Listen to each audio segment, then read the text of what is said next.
Halo, assalamualaikum warahmatullahi wabarakatuh. Jumpa lagi dengan Ewit Channel. Ya Allah, ya Karim, ya Malik, ya Kudus. Mudah-mudahan para pemirsa dimanapun Anda berada senantiasa diberikan kesehatan yang prima, imun tubuh yang kuat, dan yang sedang sakit mudah-mudahan segera Allah sembuhkan, dan yang sedang terlilit hutang mudah-mudahan segera bisa melunasinya. Untuk itu, mari kita sama-sama untuk memohon, memuja, dan memuji serta meminta agar kita dipanjangkan umurnya, penuh berkah dan penuh manfaat, serta dalam kegiatan kita sehari-hari untuk dilancarkan dan dimudahkan segala apa yang kita kerjakan. Amin amin ya robbal alamin. Untuk kali ini saya sedikit ingin memaparkan tentang sebuah narasi daripada masih tetap Satrio Piningit dalam kehidupan sehari-hari kita, ya. Jadi bahwa kehidupan kita sehari-hari kan sudah dipenuhi dengan penatan lah, ya, berbagai macam permasalahan, problematika, permasalahan dari yang kecil hingga yang besar, hingga yang mungkin tambah ruwet. Sedangkan kita perlu untuk menetralkan dengan cara bagaimana, ya sudah pasti, sudah barang tentu kita netralkan dengan cara mendekatkan diri kepada Sang Halik, Sang Pencipta alam semesta ini, untuk menjadikan manusia yang selalu berbakti, selalu bisa melayani, dan selalu menyembah kepada Yang Maha Esa, Sang Pencipta alam semesta ini. Itulah yang biasa dan selalu dilakukan oleh para Satrio Piningit dalam kehidupannya sehari-hari, yang patut kita contoh dan patut kita ladani dari mulai mungkin hari ini hingga seterusnya, hingga akhir hayat kelak. Semoga kita selalu mengikuti jejak, langkah, dan suri teladan daripada Satrio Piningit ini. Karena begini, hidup kita itu hidup yang selalu membutuhkan orang lain, atau hidup yang selalu bersosialisasi. Kita tidak bisa hidup sendirian, kan, semacam itu. Seperti contoh, ketika Adam dilahirkan, Adam diturunkan ke dunia ini, kan, setelah melakukan sebuah kesalahan dan pelanggaran di dalam surga, kan diturunkan ke bumi. Dia lantas kesepian, kan, tidak bisa hidup sendiri, gitu. Kenapa tidak bisa hidup sendiri? Karena kan manusia itu harus saling berinteraksi, saling tolong menolong lah, saling bekerja sama, saling sharing, saling bertukar pikir, dan juga melakukan berbagai niaga dalam kegiatan manusia sehari-hari. Itu seperti itu. Namun ketika Nabi Adam tadi kan membutuhkan bahwa tidaklah mungkin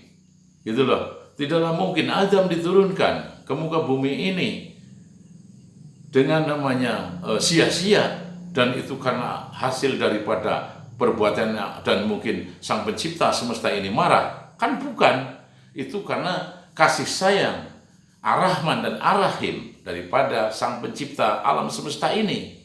Sehingga ketika Adam mungkin memohon adanya teman, diturunkanlah Hawa, kan. Di situ terjadilah persahabatan lah, bukan persahabatan, akhirnya kan bisa berumah tangga antara wanita dan laki-laki yang sudah dewasa, antara Adam dan Hawa inilah, sehingga melahirkan anak, cucu, cicit, gitu loh. Sampai kita inilah sekarang ini kita adalah termasuk anak putu Adam, disebutnya, kan, keturunan daripada Adam alaihi salam. Makanya ketika kita sudah mengetahui bahwa kita adalah satu keturunan dari Adam dan Hawa, kenapa sih lantas kita mesti bertikai, mesti kontok-kontokan, mesti membuat sebuah dilematik seperti yang biasa bisa kita lihat di layar televisi lah, kita dengar di mana-mana terjadi satu pergolakan, ketidakberesan, kesemrawutan, karena menuntut sebuah ketidakadilan, bahwa apa yang terjadi itu hanyalah sebuah intrik-intrik, ya, biasanya intrik-intrik dalam politik semacam itu. Namun ketika kita melihat, kita menelusuri kembali benang merah kepada Adam dan Hawa, sesungguhnya manusia itu tidak mungkin akan bertikai gitu. Yang penting itu kesadaran kita kembali menjadi sebuah manusia. Kalau ketika kita udah menyadari bahwa kita tidak mungkin hidup sendirian, kita mesti perlu orang lain, niscayalah kita mungkin akan mengerti apa ya kewajiban kita sebagai manusia kepada manusia lain yang disebut tadi adanya namanya tepos liro, dan yang dalam bahasa Indonesia disebut toleransi, saling memahami, saling mengerti, dan terakhir adalah saling mengasihi dan saling menyayangi.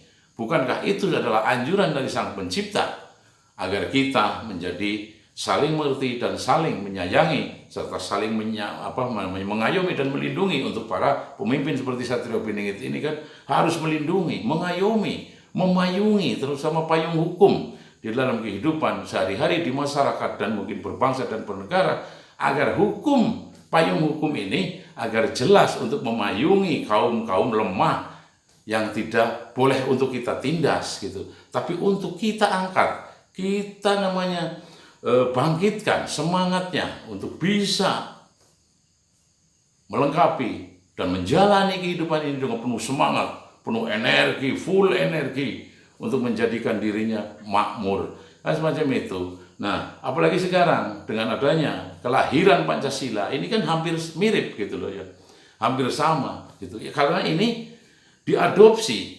dari namanya semangat dan lahir dari gagasan besar para Satrio Piningit Nusantara. Ini 1 Juni ini adalah hari kelahiran Pancasila yang mana mengandung 5 sila yang tidak bisa tercerai-beraikan dan tidak bisa dipecah-pecahkan. Bukankah ada semboyan? Gitu loh, ya kan? Bersatu kita teguh, bercerai kita runtuh. Nah di sini, ini sama saja seperti tadi tentang keadilan. Nah, walaupun betul di dalam dunia ini tidak ada satu keadilan yang hakiki. Itu kemakmuran bisa kita raih, tapi keadilan mungkin tidak bisa.